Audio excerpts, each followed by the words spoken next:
I know who I'm living for. I know. Hi, and welcome to A Victorious Life and Outreach Teaching Ministry of the Shiloh Holiness Church. We want to say thank you for allowing us to come into your homes by way of television and the internet for these past 10 years. We are excited about what the Lord is doing here at A Victorious Life. Now, throughout the program, and for those of you who are first-time viewers or those of you that have sent emails to the website address asking or inquiring about where the videos can be found, every video that we are broadcasting is on the YouTube channel. So if you go to the YouTube channel, it will appear as a ticker throughout the broadcast. Go to the YouTube channel and you will be able to start. I believe we started last January posting posting videos on the YouTube channel. You can also check us out on the web at www.victoriouslifeministries.com. That leads you directly to our website, and the website will have how the program started, what we believe, the history. It'll have their prayer requests, there's a devotional scripture, and there's a blog. There's also a link to the YouTube channel. It also has the newsletter. The newsletter for January, February is up, and what's going to happen is the January, February newsletter is up, but we will start and upload the March and April newsletter the last week of February. And the way the program, the software on the website is set up, it may allow for January and February to remain, or it may go into an archival type of state. So you will be able to access January and February, but we are preparing for March and April. Now the January, for those of you who have asked questions or sent emails concerning the newsletter, the January, February issue is always a recap of what we did the following year. We do want to be transparent. So it has, what we've been able to do the past year, what we're planning on doing, as well as some encouraging testimonies. It has a Bible lesson. There are books that, books are recommended, etc.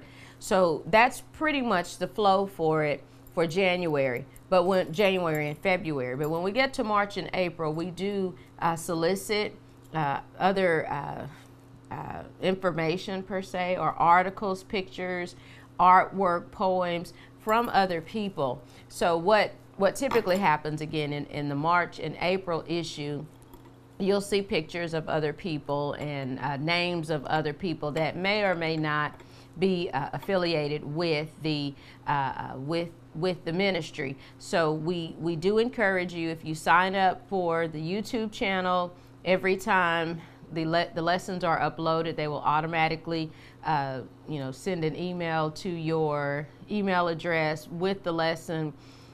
And anytime you register or subscribe to the newsletter, once it's uploaded, you will, it'll automatically go to you. And the reason I say that is because snail mail, sometimes putting things in the mail. Now we do mail outs all over the United States. We do mail outs to the prison and those different places. So that's not a problem. Physically mailing something, but if you have access to a cell phone, an iPad, or a desktop computer, you can simply subscribe and everything will be sent there. So you don't have to wait, 2 to 3 days, sometimes even 7 days. If you live in North Dakota, it's going to take 7 days for the mail to get there. Unlike if you have a cell phone, it's once it's uploaded, you automatically get it. So we did want to say that. We also want to say the Tuesday Bible study. There was a question posed in the email contact section. The 411, the 411 West Front location is not our church location. It is a business location. It's centrally located, and we meet there for just Tuesday Bible study. Again, it's 6 to 7 p.m. at the 411 West Front. So those of you that have stopped by the 411 West Front on a Sunday morning to say nobody was there, it is not our church location. We worship at 2419 North Glass here in Tyler, Texas.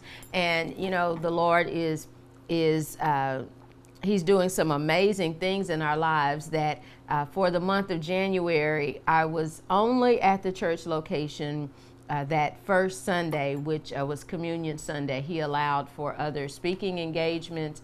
We do have a Thursday night pastoral Bible study taught on Thursday nights at the church. But again, the Lord has provided opportunities where on Wednesdays and Thursday nights for the past this past month, I have been, you know, asked to teach at other places. So we encourage you to visit. But if you don't see me there, don't think I'm just sitting at home watching TV or at the Glass Center working out. We are either at the prison or we are sharing the life-changing gospel of Jesus Christ at another congregation. So we wanted to clarify that because there have been several people that have said, well, I didn't see your car. You know, they stopped by the 411 West Front Street and on a Sunday, and they're like, you weren't there. Well, no, I wasn't there. I was away. Or they passed by the church location and they didn't see my car. You weren't there, so I kept going. Okay, go ahead and go in. It's okay. You know, I don't think they'll be upset if you went in and you didn't see my car. So we want to say thank you. That's very encouraging. And we're going, before we go to the book of Exodus, we're going to go to try to get through chapters 1 and 2. I want to say this. On last Sunday, I was blessed to be able to share the gospel of Jesus Christ in Dallas, Texas at Freeman's Chapel Primitive Baptist Church. And the way that invitation came along was just nothing short of amazing to me. And that's why I say to those of you who have family members that are incarcerated, please do not give up on your family, regardless of the crime, regardless of the situation. As long as there is breath, there is hope. You know, fortunately, my immediate family, we were never in a situation where, you know, our family and any of my brothers or sister were ever incarcerated in a prison type of environment. You know, that is a blessing. But with this being the 10th year of going and teaching a Bible study there, I do want to say that this past Sunday, prior to the beginning, prior to delivering the word, we were sitting in the audience at the church there in Dallas, and one of the men that we had taught to for about 4 or 5 years had been released, and it was his home church. Now, little did I know, having never met the pastor, but little did I know that when I was going down there teaching and taking newsletters, not just to him, but to everybody, taking devotional guides, bringing back prayer requests from, you know, different, well, it's a sheet of paper, you know, because we're not doing pen. I want to clarify this. We're not a pen pal service, okay? We're not visiting individually. We're not doing any of that. And for the 10 years that I've gone down there, it's been very respectful. But in order to, you know, they complete a prayer request form on one sheet of paper, and I always bring that back with me as permitted by, you know, the system. But who knew this particular individual was a minister prior to coming to prison, or prior to his incarceration. So we developed a friendship, you know, he and my husband and myself, where we only knew him in that environment. But when he got out, who knew he was sending those things? Once he read them, he was sending them to his pastor, to the church. And I thought that was just amazing. So we ended up with an invitation to come and speak there. And lo and behold, as we're sitting in the audience waiting for the service to start, in walks this man. Now, you know, and I don't flood to the pulpit, Mr. Cameraman. You know, I, like the Bible says, take the low seat. The Bible didn't have to write that. I would have took the low seat anyway, because I'm not an exhibitionist. But sitting there, this man passes by or comes up to us, and here he is in a suit and a tie, and I was shocked and amazed. Now, this was a man that was incarcerated, but by his physical appearance and his demeanor, you would never know that. So I sat there, and I thank God for his being able to make it through prison, and not just him, but so many others like him. As I'm sitting there, lo and behold, the musician that plays for us while we were at prison, you know, on those Sundays that we were there, he walks in, and he's dressed, and I'm sitting there totally surprised. And he said, "I heard you were speaking, so I wanted to come and play because I'm your musician." And I remembered conversations that I'd had with him for the past 7 years, where I would jokingly say, "When you get out of here, you're going to be my musician. Now, I want you to go to church. I may not have a church to bring you to, but whenever I'm in your city, you're my musician." The other one had told this one, and he showed up. And I was blessed beyond measure. But I was more so blessed, not just by that, but in walks the director for the coalition for North Texas as a show of support.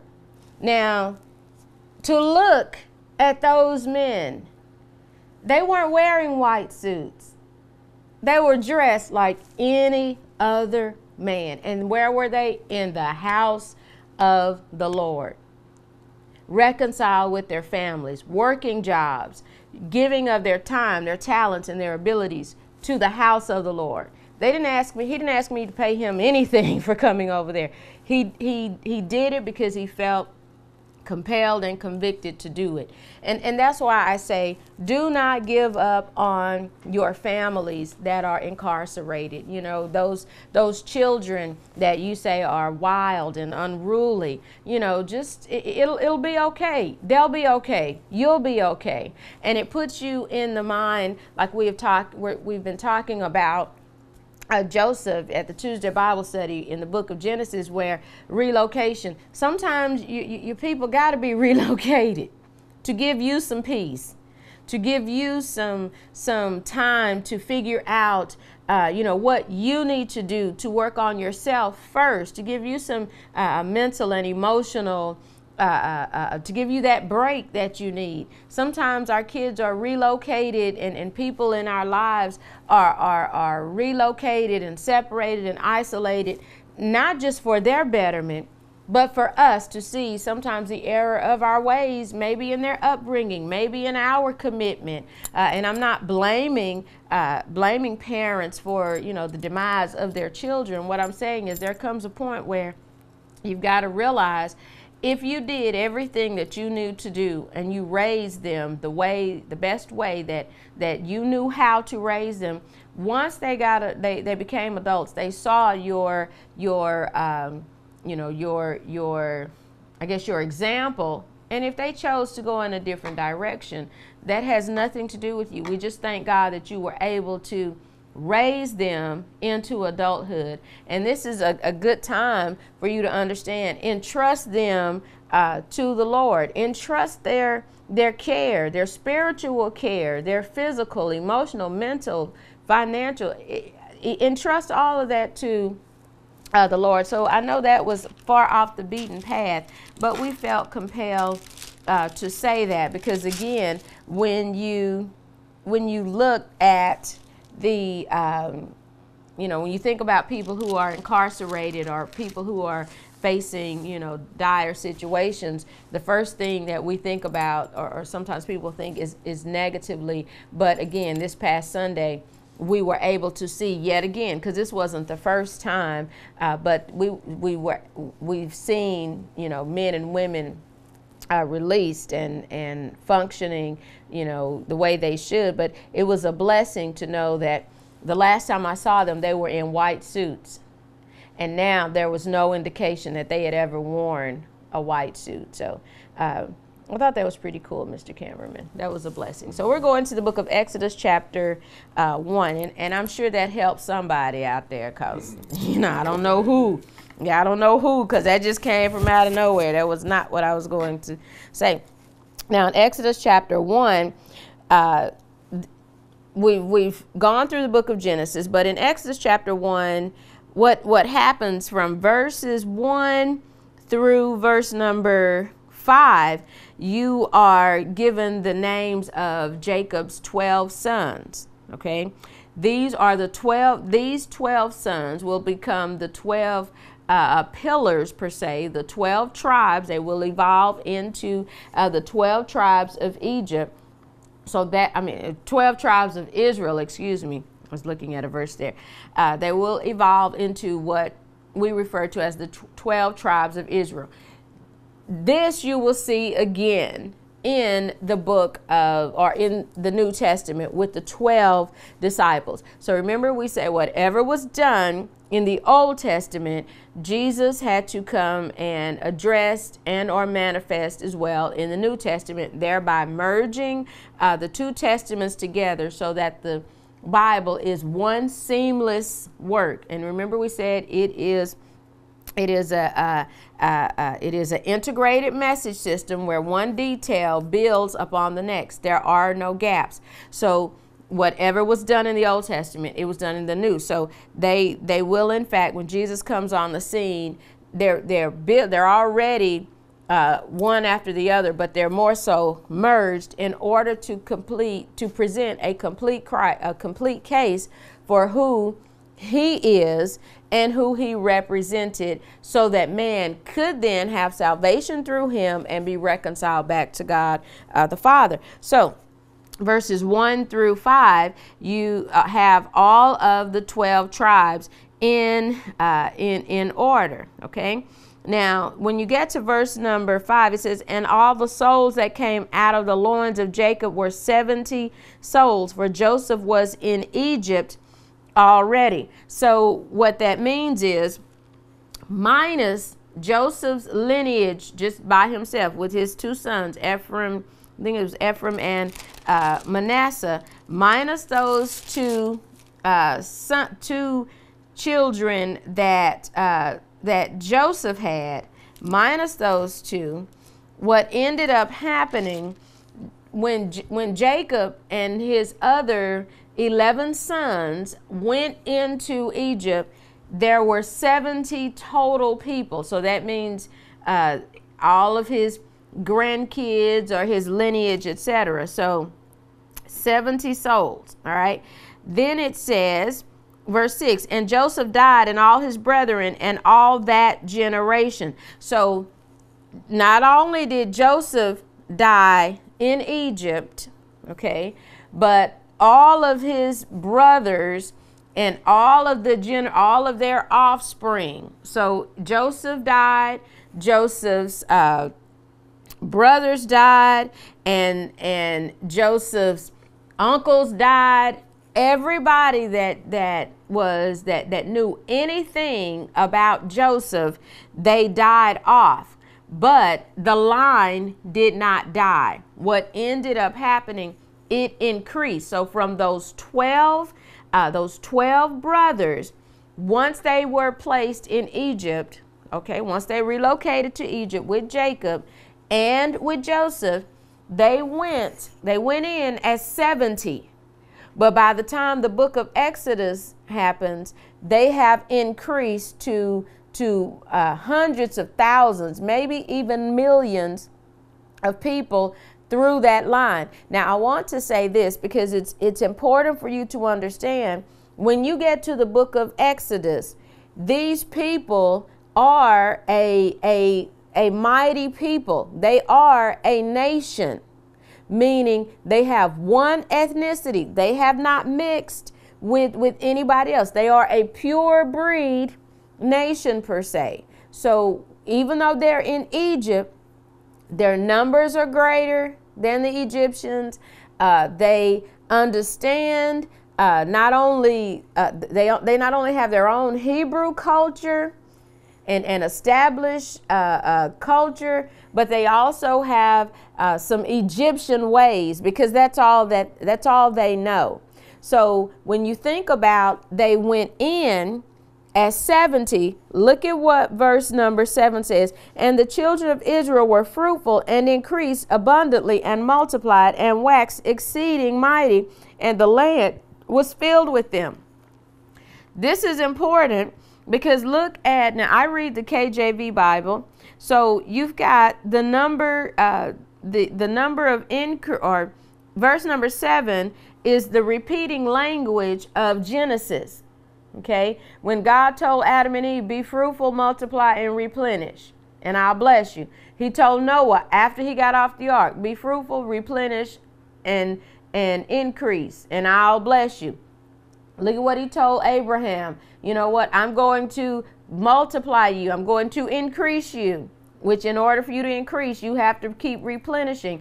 And he told him he's going to bless him. So this is not language that we have not heard. The only thing that has, the only word in here that has, that deviates a little bit from the original scriptures in Genesis is the use of the word abundantly. Abundantly means more than enough, and the use of the ly at the end makes it an adverb where it's continual.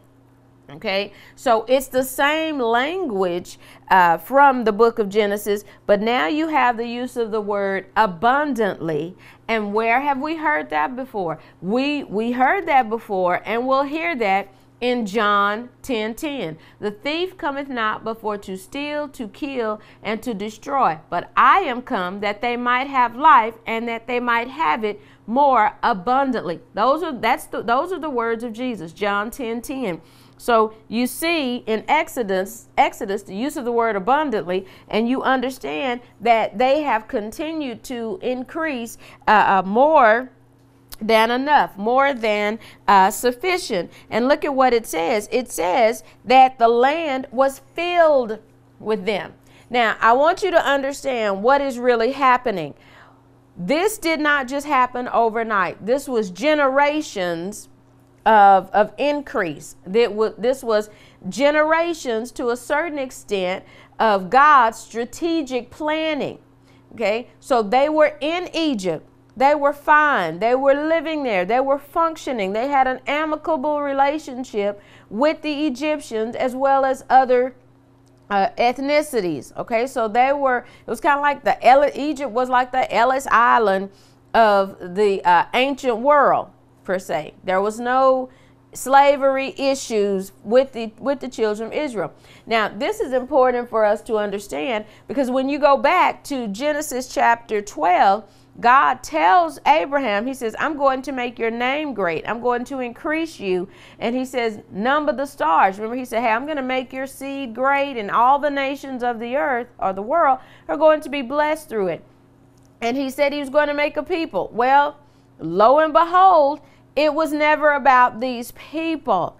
It was about God's promise, fulfilling his promise to Abraham. So when you understand, in order for God to fulfill his promise to Abraham, in order for him to make his name great, in order for him to have to make a nation of people, he had to have those people centrally located in one area where there was no threat of war, there was no threat of genocide, there was no threat of culturally you know, Xing them out. So what happens? What did God do? God used and orchestrated a famine to get Jacob's family, okay, out of their nomadic wandering into Egypt so they could increase and they could multiply. Why? Because he made a promise to Abraham. That's Genesis 12.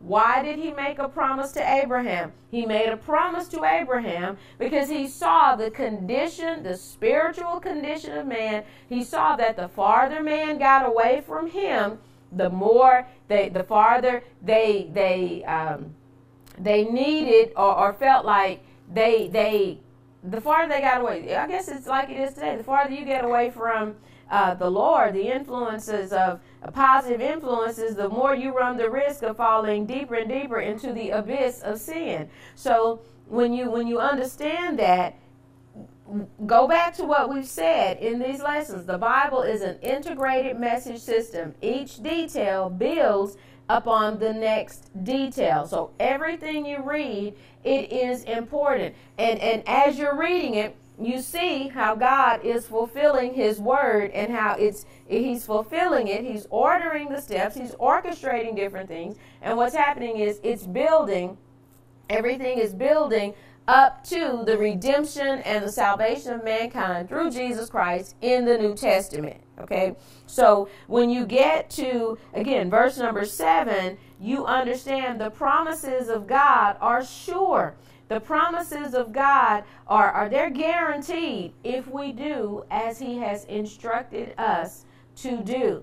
If we do as he has convicted us to do. And that's the tragedy I think we face, myself included. You know, sometimes the Lord tells us what he's going to do for us and where he's going to take our lives. And he shows us and outlays the plan before us. But what ends up happening is sometimes because we have become conditioned to be creatures of time and held really hostage by the restraints and the constraints that time ushers in, we begin to place things of a spiritual nature into a time constraint. It's basically like we try to take a round peg and put it in a square box. We try to take a rectangle and put it in the slot for a triangle. Why? Because we understand the concept of time from a natural standpoint.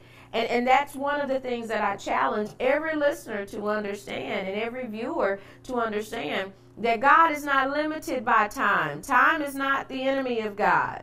Okay, he controls it. So when we cease from trying to figure out and understand and place time constraints and restraints on things of a spiritual nature, then the more we will live this life freely. You know, we will be freer to live. And with that freedom to really live it comes the liberty of understanding, hey, this is a day-to-day walk. This isn't a projected walk. This isn't, 5 years from now, I'm going to be doing this for the Lord. Okay, wait a minute. First of all, that could be wishful thinking. We want you to take an active role in doing what God has called you to do. But on the flip side to that, we want to make sure that you're not out here making these plans and these goals without acknowledging him. Now sometimes, again, sharing my personal walk and experiences, sometimes there are things that the Lord has said that he was going to do in our lives. And has any of it happened? Some of it yes, and then again some of it no. But for the things that have yet to happen, what does the Lord do? The Lord starts preparing you for that. He starts getting you to look at things from a different perspective, from a different angle. And he starts leading you to his word for instruction, for direction. If it deals with things of a natural nature, he begins to say, hey, read this book. Not not just the Bible, but you hear about a particular book. Maybe that's an area in your life that you need to address before he takes you to that next level or that next phase or stage or transition in your life. So much so that when you arrive at that place, you're whole, you're complete. You have spiritual knowledge and you have a natural knowledge as well. So when you look at that in verse number 7, even the assignment of the number 7, we understand that complete. We understand it to mean, whole, per se, perfection. So when you look at the placement of that verse and the assignment of the numerical scripture, now when the Bible was written, scrolls were not numbered with verses, and there were no breaks. So I think it's important for us to understand from the standpoint of secular church or biblical history, there were no breaks. But I thought that was kind of ironic in that once the numbers have been assigned, lo and behold, that number is assigned to this, and it's a promise to Abraham. And that's when you know that the promise of Abraham was really in 3 stages. The first thing he had to do was get an heir. That's the first thing. That has been done. They're in here. The second thing they had to become a nation. Well, they're a nation now. Okay, meaning they are a group of people. And the third thing he had to do was give them their land. So you see how the promise of Abraham, it's in 3 phases, or was in 3 phases or 3 stages. He did not reap the benefit of the last stage of the physically owning the land, but he was able to see it, and he was able to walk it. And that's something that we have to understand. When the Lord promises us something, that may not be an overnight thing. That may be done in phases and stages, and different people he may send different people in your life to help you get to that point. So when you get to verse number 8, now there arose up a new king over Egypt, which knew not Joseph. And you remember, this is important too, because we said on for the number 8, and and I'm not into numerology at all, but having read several religious books on biblical numerics and biblical math, it kind of stands out to me, because what happened on the 7th day, God rested. What happened on the 8th day? It was a new beginning to a certain extent of all the days. Everything was in order. Everything was completed on the 7th day. So on the 8th day, you just had to go walk into it and enjoy it. Look at Noah. Noah was the 8th man, or the 8th person on the boat. And when Noah walked in there, the door was closed behind him. So what was that represented of? That was represented of after they got off the boat, they would face a new beginning. So you see in verse number 8, all of a sudden they've got a new king. It's about to be a new beginning for the children of Israel. Verse number 9, and he said unto his people, behold, the people of the children of Israel are more and mightier than we. Verse 10, come on, let us deal wisely with them, lest they multiply, and come to pass that when there falleth out any war, they join also unto our enemies and fight against us, and so get them up out of the land. Okay, now this is interesting. Verse number 11, therefore they did set over them taskmasters to afflict them with their burdens, and they built for Pharaoh treasure cities, Pithom and Ramses. Now, from verses 9 through verses 10, you have the king, the authoritative leader, who comes up with this seemingly brilliant plan to now shift his energies and all of their energies towards one group of people. Now, is slavery wrong? Yes, slavery is horrendous. I don't encourage the enslavement of anybody, physical, mental, financially, emotional, or spiritually. And in 2016, we have to understand God doesn't want us in bondage of any kind. So what happened is the Pharaoh now shifts his energies and his attention, as we said before, to this group of people. And what does he do? He isolates them as a people. Because when you understand secular history, you understand that the children of Israel were not the only ethnicities that were around Egypt. They were the only ones that had outgrown they were overly populated. Egypt found itself overly populated with the Egyptians. So in his coming up with this plan to enslave them, to orchestrate something to put them in subservience, really, that was all at the hands of God. Why? Because Egypt was not what God or where God had promised Moses. Abraham. They were to stop the promises of land stopped at the Euphrates River. So from that moment on, you understand that, hey, wait a minute, the children of Israel, they didn't need to be in Egypt anyway, because that's not where God promised Abraham or told Abraham to take them. Now, this is where I want to put a plug in with this being, and I said this to the cameraman because my cousin sent it to me and I thought it was cute and I reposted it. I know this is Black History Month, and I'm not here to trip on that. I have viewers. It has been brought to my attention just in passing and meeting a lot of you that the viewership for A Victorious Life, it by the grace, mercy, and power of God, it has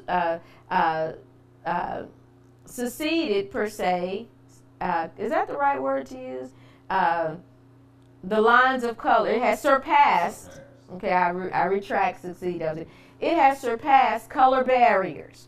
So there are Asians that watch the show. There are Palestinians that watch the show. Caucasians, Black people, Hispanic people. So what we don't want to do is create a system of isolationism, okay, from a biblical standpoint. Now, I am who I am, and I am who he made me to be naturally.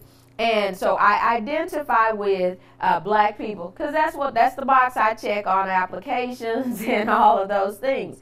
So by saying all that to say this, that when you look at this situation, there are parallels between the struggles of the Black people by being enslaved as there are with the children of Israel being enslaved in Egypt.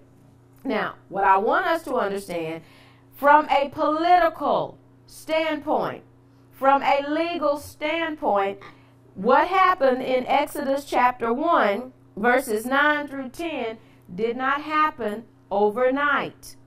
The children of Israel did not wake up Pharaoh didn't come up with this on a Monday, and on a Wednesday they were enslaved. No, that did not happen.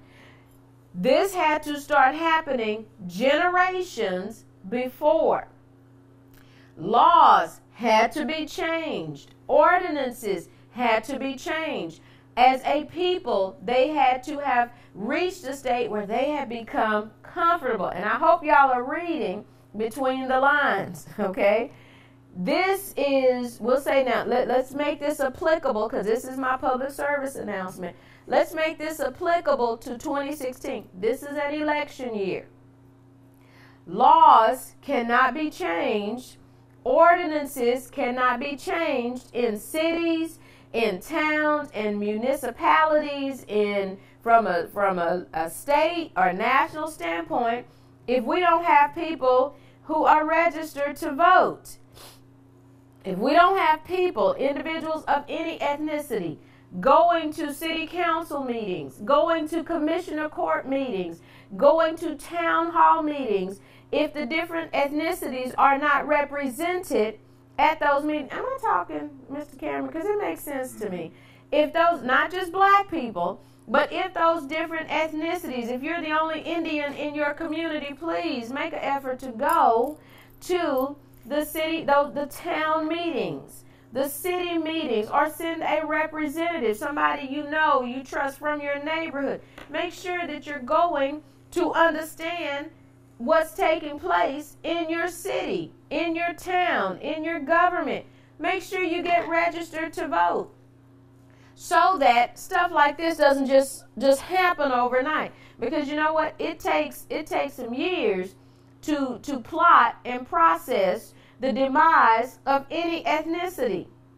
Takes years to do that. This doesn't happen overnight. These people have become too comfortable mixing and mingling and thinking that everybody had the best interest at heart. Now, I'm here to say this, and I'm not trying to become, I think I'm apolitical. I can't honestly say that I vote straight party lines. I vote for the person I think is going to be fair and do what we need them to do, regardless of the party. Okay, because if somebody in the party is going against, biblical principles, that automatically rules you out. I may like you, you may be charismatic, you may be a good speaker, you may be attractive, but I got to go with my conviction as a believer first. Okay, now saying that to say this, that again, this stuff doesn't happen overnight. If you are, and I want to say this not just to my black brothers and sisters, but to all of the other people. Everybody needs to be registered to vote. Everybody needs to take a more active approach towards civics and government, because sometimes there are things that we disagree with, and if our representatives, our senators, if they know that, let our voices be heard. Okay? And if they don't listen to you, they're only there. Some of them, they're 2 years, 4 years.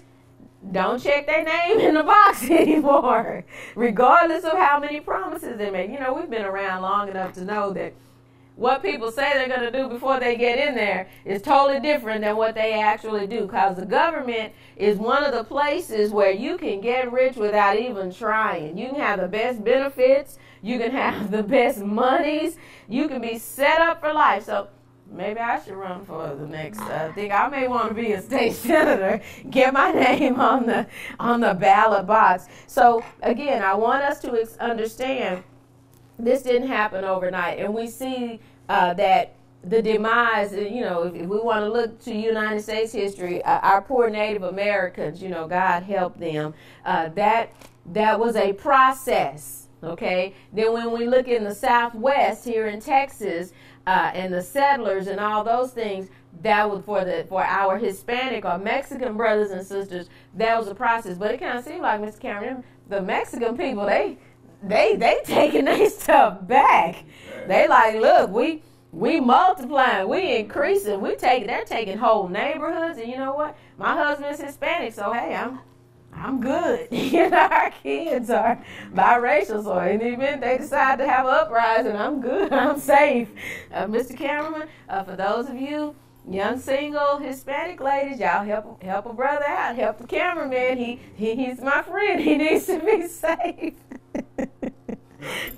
Okay. I digress. That was a plug right there. But anyway, affirmative action for everybody. Okay. Amen. Yeah, we like everybody. We don't want to give the impression that we're biased towards one particular race. But all right, so we get down to verse number 11, where after this process has taken place, they set over them taskmasters. At the right time, they then became in subservience. They became basically slaves. And how you become a slave is you do that from a legal standpoint.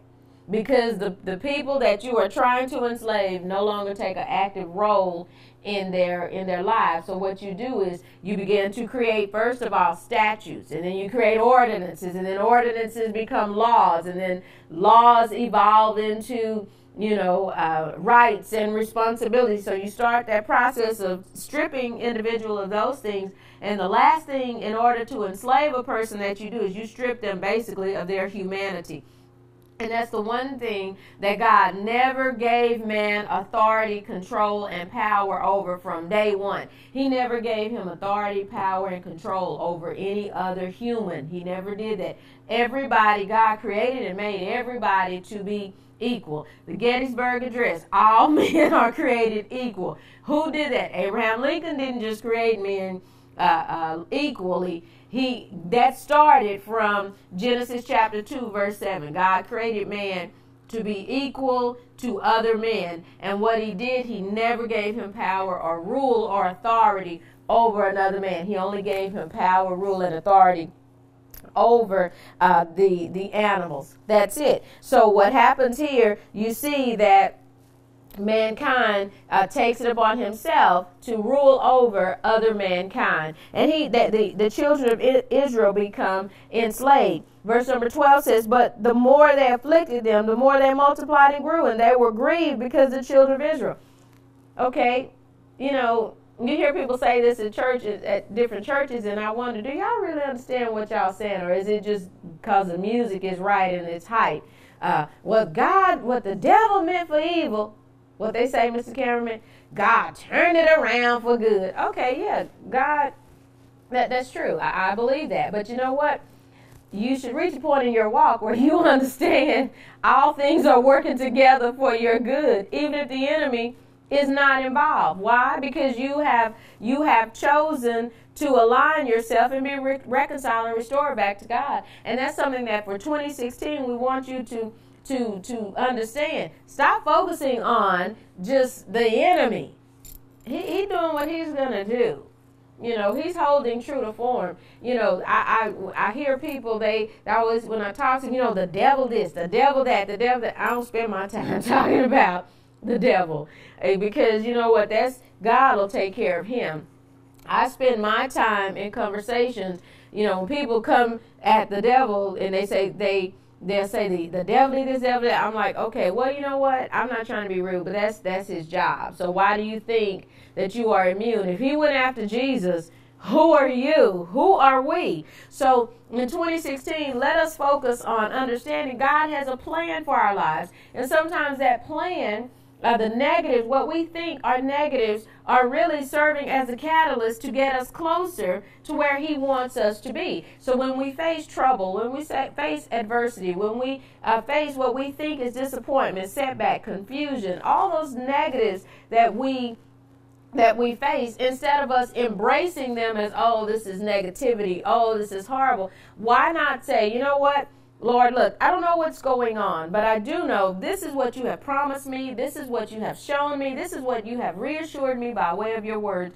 And at the right time, at the right season, at the right moment, I trust that you are going to deliver me there safely. I trust that I will have safe spiritual passage, safe mental, physical, emotional, and financial passage to wherever you would have for me to be. And it's at moments like that when we should, instead of focusing on the negatives, the things that we don't have or we don't have access to, focus on where the Lord has brought us, how we've grown in character, how we've grown naturally and physically. Focus on the growth in our lives and accredit that and attribute that to the Lord and thank him for that and give him praises for that. And you know what? The negatives won't be so bad to face. Now, I know as a believer in Christ, I faced a whole lot of things. I think there have been 3 things in my personal life and my spiritual walk with Christ that have been,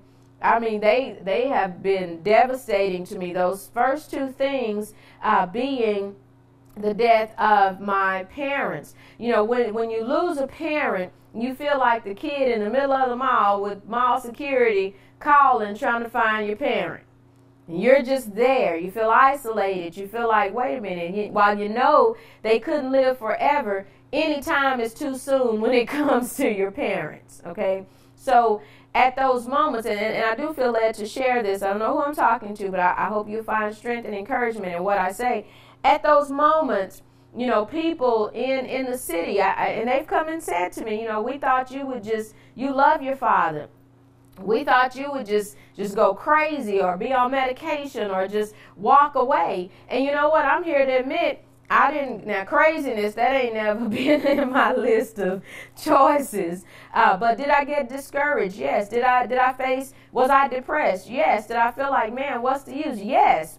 Did I feel like, Lord, you've abandoned us, you've forsaken us, you sent him here to die. Why would you do that? Did I feel that way? Yes, I did. But you know what? With his death, it made me realize, or in their death, it made me realize, you know what? to be thankful. Lord, I thank you. You didn't take them when I was 10, 12, 15. I got to be raised to an adult, into adulthood by both parents. They got to see, my child. They got to interact. We got to do and see things that there are kids out there whose parents are dying, mothers are dying at birth. So we look at the positive. Well, you know what? We're all out of time, but trust and believe that part of this conversation, we're going to finish it on next week. And as we always say, if you have Christ, you're already a winner. If you have the Spirit of the living God, you can face any challenge life throws your way. You can live a victorious life regardless of what you're facing. Remember that we have the assurance of 1 Corinthians 15:57. But thanks be to God, which gives us the victory through our Lord Jesus Christ. You can live a victorious life. God bless you.